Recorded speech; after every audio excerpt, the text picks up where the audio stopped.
நாம் கீதா தியான ஸ்லோகங்களில் ஒளிந்து மறைந்துள்ள கதைகளை பற்றி இப்பொழுது பேசிக் கொண்டிருக்கிறோம். முதலில் குந்தியுடைய கதையை பார்த்தோம். பார்த்தாய பிரதிபோதிதாம் பகவதா நாராயணேன ஸ்வயம் என்னும் பொழுது குந்தி தேவி கதையை பார்த்தோம். சாக்ஷாத் நாராயணன் எவ்வாறு கிருஷ்ணராக அவதரித்தார் என்ற கிருஷ்ணாவதார கதையை பார்த்தோம். மூன்றாவதாக இரண்டாவது வரியை பார்ப்போம்.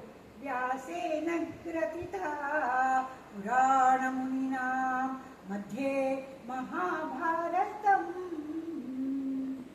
இந்த வியாசர் யார்? அவர் வேத வியாசர். வியாசாய விஷ்ணு ரூபாய வியாசரூபாய விஷ்ணவே என்று சஹஸ்ரநாமத்தில் வருகிறது. வியாசரே விஷ்ணுவின் மறுரூபம்தான், அவதாரம்தான். அது என்ன? ஒரே சமயம் இரு அவதாரங்கள் இருக்க முடியுமா? ஸ்ரீகிருஷ்ணராக இருக்கிறார், இங்கே வேதவியாசராக இருக்கிறார். நாம் இதை சற்று நினைவுபடுத்திக் கொள்வோம். மோகினி அவதாரத்தின் பொழுது கூர்மாவதாரமாக அங்கேயே இருக்கவில்லையா நாராயணர்?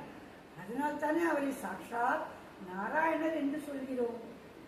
நம்முடைய கற்பனைக்கும் எட்டாத அதீத குணம், கல்யாண குணங்களை உடைய அந்த ஸ்ரீமத் நாராயணர் வியாசராகவும் அவதரித்தார். அதனாலே இங்கே சொல்வதும் கிருஷ்ணர், நாராயணர், எழுதுவதும் கிருஷ்ணர், வியாசர், அது நாராயணர், ஸ்ரீமன் நாராயணனே தான். வியாசேன கிரதிதாம், வியாசரானவர் எழுதியது. புராண முனினம், வியாசருக்கு அடைமொழி இங்கே மிக மிக பழமையான முனிவர் என்று சொல்லப்படுகிறது. அவருடைய ஆயுஷ்காலம் பார்த்தால் மிக மிக ஆண்டு இருந்திருக்கிறார். வியாசம் வசிஷ்ட நப்தாரம் சக்தே பௌத்திரம கல்மஷம் பராசராத்மஜம் வந்தே சுகதாத்தம் தபோநிதிம் என்று வியாசருடைய பிரபலத்தை கூறுகிறது. ஃபேமிலி ட்ரீ என்கிறோமே, அதுதான். அவர் யாருடைய கொள்ளுப்பேரன்? வசிஷ்டருடைய கொள்ளுப்பேரன். வசிஷ்டர் எப்போது இருந்தார்? திரேதாயுகத்தில் இருந்தார். திரேதாயுகத்தில் உள்ள வசிஷ்டர் அவருடைய பிள்ளை சக்தி, சக்தி மிதிலையில் உள்ள ஜனகருக்கு குலகுருவாக இருந்தார். அதுவும் திரேதாயுகம் தானே. அதற்கப்புறம் சக்தே பௌத்திரம் அகல்மஷம் பராசராத்மஜம், பராசரருடைய மகன் பராசரர், பராசரா ஆத்மஜம், பராசரருடைய பையன் சுகதாத்தம், சுகருடைய அப்பா. இப்பேற்பட்ட வியாசர், இவர் நீண்ட ஆயுளை உடையவர். இவர் இல்லாமல் மகாபாரதம் கிடையாது. நாம் இப்பொழுது கதைக்கு நேரே வந்து விடுவோம். இந்த வரி மிக மிக முக்கியமானது. வியாசேன கிரதிதா புராண முனினா மத்தியே மகாபாரதம். மகாபாரதத்தை இது போல ஒரு மாலை என்று வைத்துக் கொள்ளுங்கள். இந்த மாலையின் மத்தியத்தில் என்ன இருக்கிறது? நடுவில் பதக்கம். இதே பாருங்கள், இந்த மாலையின் நடுவில் என்ன இருக்கிறது? பதக்கம். இந்த பதக்கத்தினாலே இந்த மாலைக்கு எவ்வளவு அழகும் மெருகும் வந்திருக்கிறது பார்த்தீர்களா? அதே மாதிரி பகவத்கீதை மகாபாரதம் என்னும் மாலையின் நடுவில் பதக்கம் மாதிரி அமைந்து அந்த ஹாரத்தையே மாலையே சிறப்பிக்கின்றது. அதனாலே மத்தியே மகாபாரதம் என்று சொன்னார். வியாசரின் பிறப்பை பற்றி பார்ப்போம்.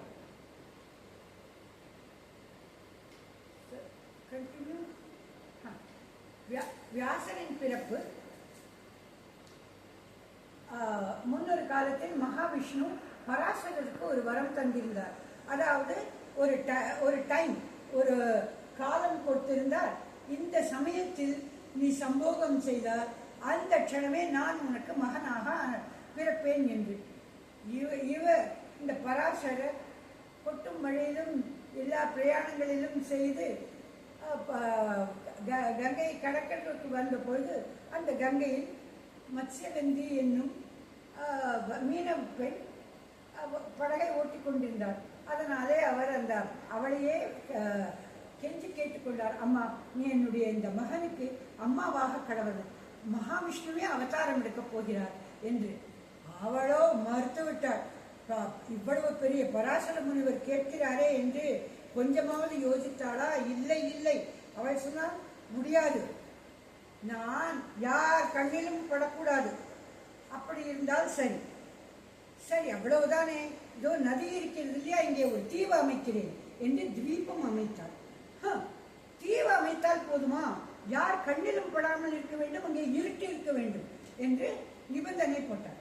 சரி என்று அதை சுற்றிலும் மரங்கள் வைத்து மிகவும் இருட்டாக ஆக்கினார். இப்பொழுது சரியா, என் முகூர்த்த நேரம் தவறிவிடும் என்று கெஞ்சுகிறார். நான் அப்படி குழந்தையெல்லாம் பெற்றால் நான் வளர்க்க மாட்டேன், அந்த குழந்தையெல்லாம் என்னால் வளர்த்து தர முடியாது என்றார். பரவாயில்லை, சாட்சாத் நாராயணன் வரப்போகிறார், பிறந்த உடனே அவர் 16 வயது இளைஞனாகி விடுவார், சரியா என்றார். சரி, நான் அவனுக்கு என்னுடன் அழைத்து கொண்டு போய் விடுகிறேன், உனக்கு எந்த குறைத்தலும் வராது, இப்பொழுதாவது அனுமதி அம்மா என்று கேட்டார்.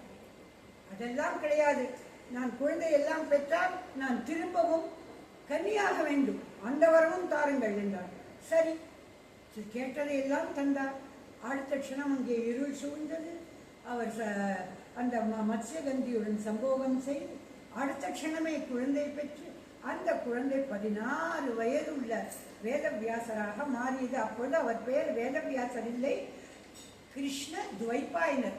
அவர் கருப்பாக இருந்தார், கிருஷ்ணர் இல்லையா, நாராயண அம்சம். கருப்பாக இருந்தார். துவைபாயனர் என்றால் துவீபத்தில் பிறந்தவர். துவீபம் என்றால் நம்ம தீவில் பிறந்ததார். கிருஷ்ண துவைபாயனர்.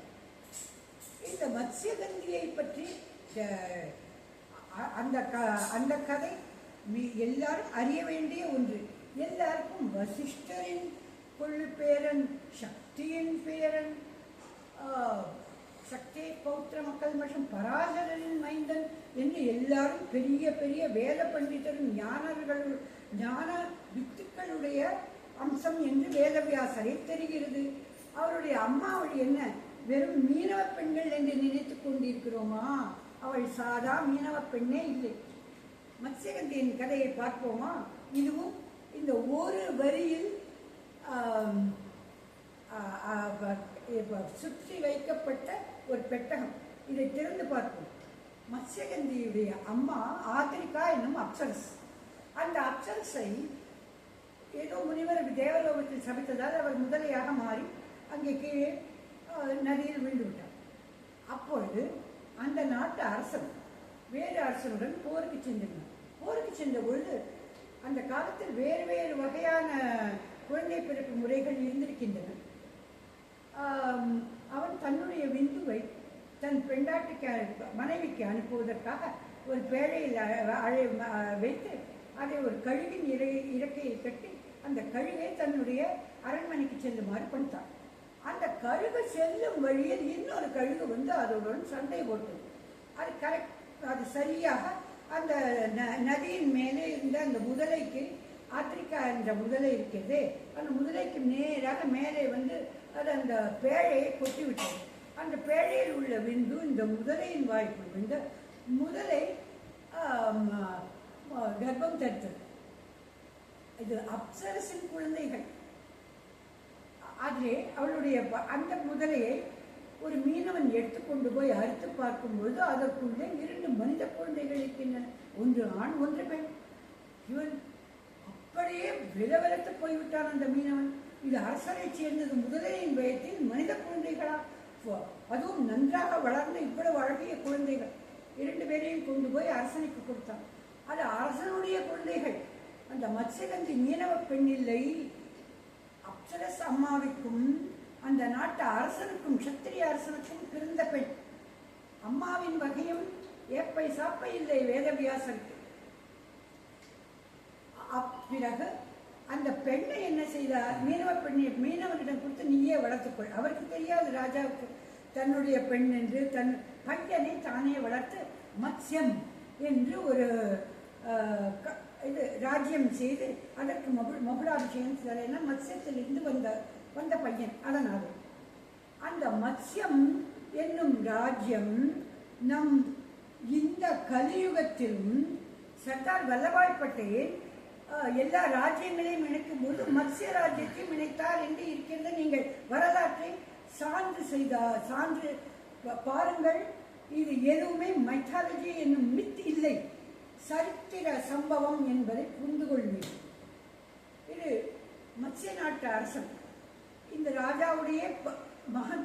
ஆனால் அவனுக்கு தெரியாது. அவன் பாட்டுக்கு அங்கே ராஜ்யம் அண்ணா பெரிய ராஜா, பெண் தங்கை இங்கே படகோட்டி கொண்டிருக்கிறார். அவளுக்கு இந்த சாட்சாத் நாராயணரே வேதவியாசராக பின்னர் கிருஷ்ண துவைப்பாளர் அவரை பராசரர் அழைத்து கொண்டு போன பின் அவர் உலகத்தில் உள்ள எல்லா வேதங்களையும் சேகரித்து அதை 4 பாகங்களாக பிரித்தார். ரிக்வேதம், யஜுர்வேதம், சாமவேதம், அதர்வ வேதம் என்று. இந்த விபாண்டம் செய்ததால், விபாண்டம் என்ற பிரிவு, வேதங்களை விபாண்டம் செய்ததால் அவருக்கு வேதவியாசர் என்று பெயர் வந்தது. இதுவும் சாட்சாத் நாராயணனுடைய கதைதான். இதுதான் வேதவியாசரின் பிறப்பு. நன்றி.